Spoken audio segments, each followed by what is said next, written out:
Hey everybody, Aaron Zamzo, FireRescueFitness.com. If you are a first responder that's struggling a little bit with cravings, if you've kind of been stuck in a plateau on your weight loss, and if you feel like you're just really not making any progress with your nutrition, I have a great fitness tip coming at you now.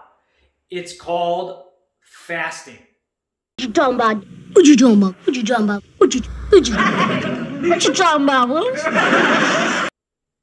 I know what you're saying right now. You're like, no way. Fasting for first responders? Yes. Let me give you a couple reasons why fasting is actually helping thousands of other first responders like you, firefighters, EMTs, and medics, lose weight and gain more control of their health. First and foremost, fasting has been around for a long, long time.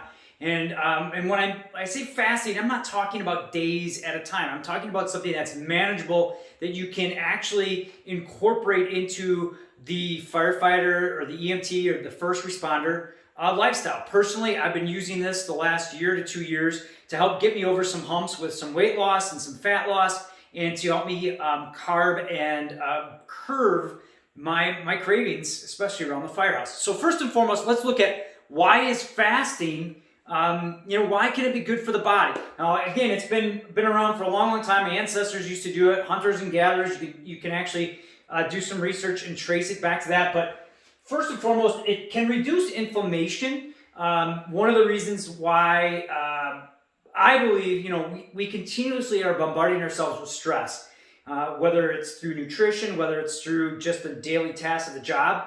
And if you can give your system a little break, you can wind up reducing your stress a little bit, and fasting helps. Fasting can also help with heart health. Fasting has been known to decrease your blood pressure. It's can decrease your heart rate and help you manage that stress that you're talking about in the first step here. It also kind of gives your cells a little bit of a rest because you're not ingesting any really bad foods, or you're not ingesting all these harsh chemicals that we sometimes get in our foods and our nutrition.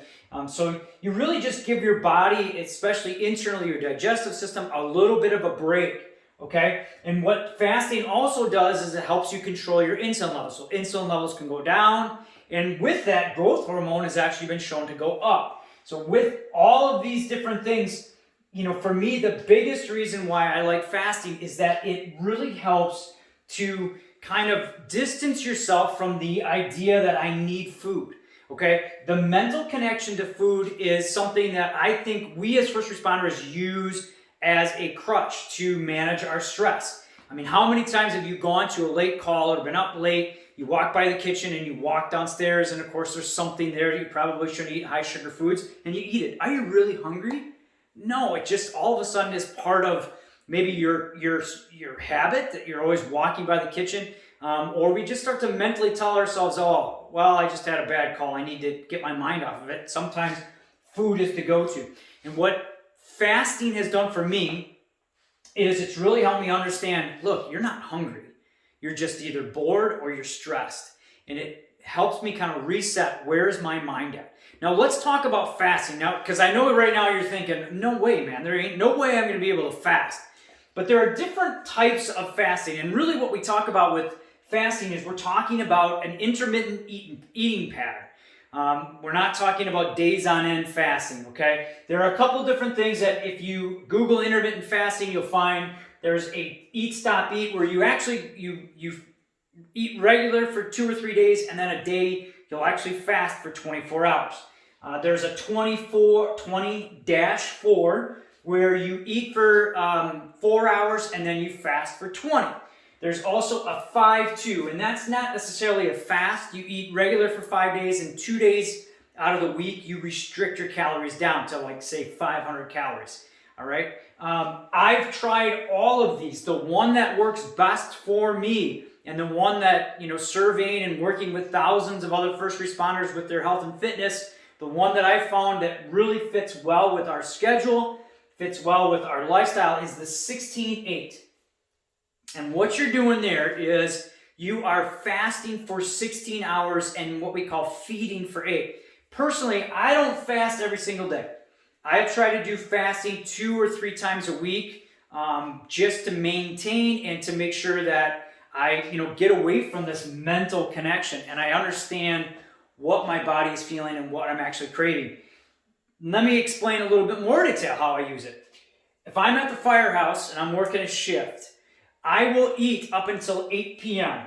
At 8 p.m., I do not go back in that kitchen unless it's to empty the dishwasher. That's it. I stay out of the kitchen and I just tell myself the only thing you're going to have is water.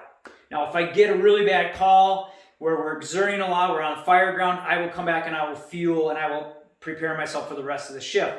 But if it's just normal calls, I'm staying out of the kitchen and I'm not eating from 8 p.m. until noon the next day. So I basically just skip breakfast. You can have coffee on your fast. You want it black. You don't want to mix in all the different added sugars and creams and stuff. But for me, I just say, hey, when I'm at the firehouse, I'm out of the kitchen at 8.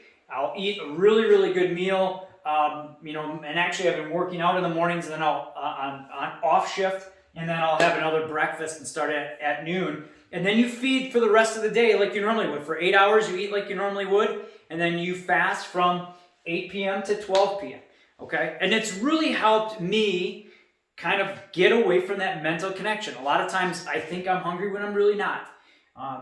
But to implement this fasting, you got to find out what works best for you.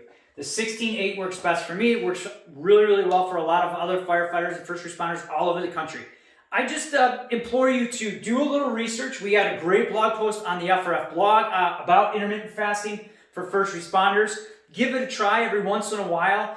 Again, you don't have to do it every single day. If you're looking for that little piece of advice or that one technique that can help get you out of plateaus and it can help you curb cravings, this is it. And I really, really, really think it can help you and your crew and those around you get to be a little healthier. You can stop those cravings. You can give your body a little bit of a rest, and you can become more fit for duty. So I hope this information helps. Check out the blog on intermittent fasting for firefighters. If you have questions, reach out to me, firerescuefitness.com.